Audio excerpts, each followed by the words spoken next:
যারা শুভ সকাল, আসসালামু আলাইকুম।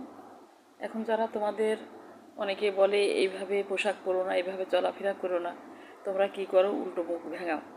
এর জন্য তোমাদের জন্য বিশাল আযাবের জন্য তোমরা রেডি হয়ে থাকো। আল্লাহ তাআলা তোমাদের জন্য মেডেল বানায় রাখছে, অসুবিধা নাই।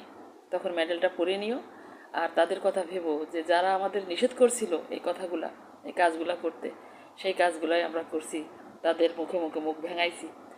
কিছু কিছু উদ্যোক্তা আছে, যদি কোনো কথা বলে যে আপনি এই খোলা পোশাক পরেন না, এই ধরনের কাজ করেন না, তারা কি করে? উল্টো তাদের 14 কথা শোনাই দেয়। বুঝবেন, শুধু ওয়েট করেন। আল্লাহ তাআলা আপনাদের হেদায়েত দান করুক। এই জুম্মার দিনে বলতেছি, আল্লাহ আপনাদের ভালো রাখুক, ভালো কাজে আপনাদের মনোনিবেশ হোক।